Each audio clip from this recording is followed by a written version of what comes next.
Morning, guys. It's a beautiful Saturday morning. The weather's kind of changed. It's a little less hot and humid today. Um, I've been working a lot this last week or two and haven't been able to post a video, but here we are today. Um, I've been neglecting the old S10 since I've been working on the C10. Pull these front hubs off of this truck, so it's been making a roaring sound, and I worked on them a couple of years ago, and um, I put the wrong grease in it. I didn't put um, that stinking gray or blue looking grease or whatever people, the hub grease, and I kind of messed them up. But I've been putting it off, so I'm gonna pull them back off today and have a look at them and see how bad they are, and see how what a mistake you can make by putting the wrong grease. And it was a nice synthetic grease and everything, but it's just not the right grease for the right application. So I'm gonna pull these wheels off and have a look at them, and we'll see what's going on with this thing and try to figure out where that roaring's coming from. And I hope it hasn't eaten into my spindles, because if it has, then that's a whole nother thing I'll have to replace.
Oh,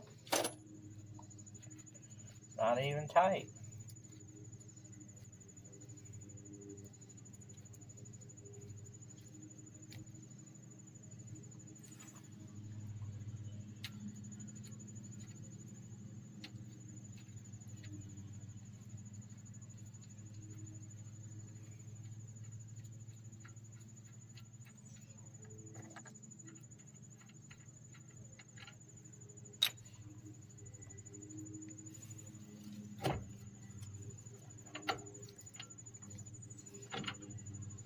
Wow.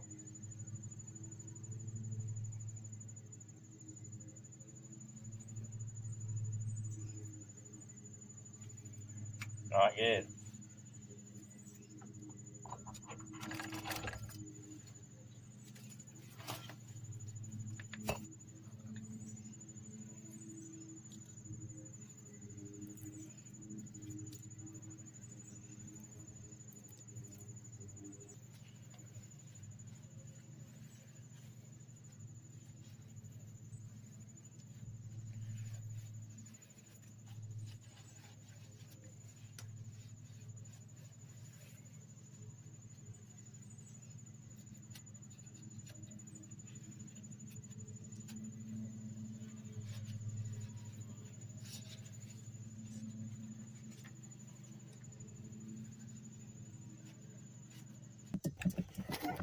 All right, peeps, here we are. You see this right here?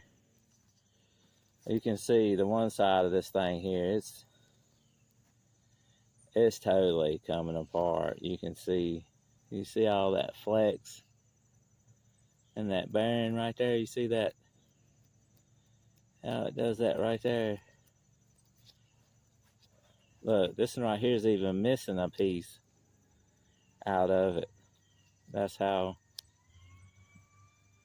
that's got. That could have turned loose at any time. So it's good to check your bearings, and you can see that right there. That's just horrible. And what originally happened was I couldn't find my wheel bearing grease, so I put some pretty expensive synthetic grease in them, and I thought they would be okay. And I drove it a little while, and then I noticed that it was starting to make a sound, so I pulled it back off, and I seen it had a lot of little glittery metal in there. So I took and cleaned the bearings, and I put the proper grease back in them and put them back in, but as you can see, it didn't save them. And I had just been putting it off because I don't drive the truck that much. But you can see these bearings have had it. Pretty bad shape.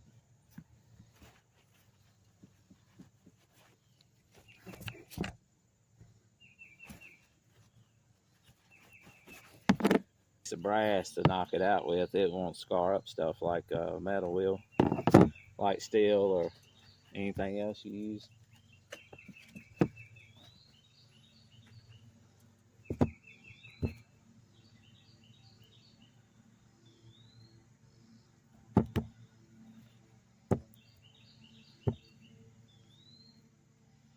The rear bearings look fine.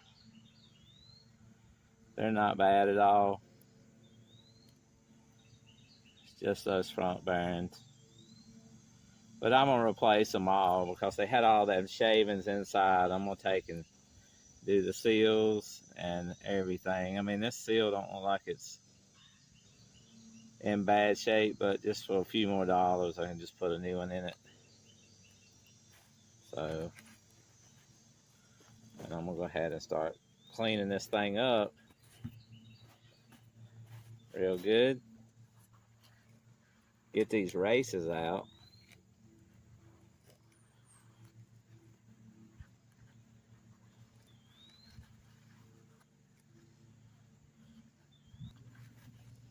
You know, on the Chevrolet, this right here is what controls your wheel speed sensor. It's a little sensor that measures every time it goes across. Every time one of these go across, it tells the speed of what all your wheels are. And so that controls your anti-lock brake system. So, you know, if one wheel is turning, you know, a lot more than the other one, then the anti-lock brake system will kick in and try to regulate these wheels to where they're not sliding. And so it helps release the brakes and grab so you can stop, and instead of, you know, being kind of freaking out and slamming on brakes and losing control of the vehicle.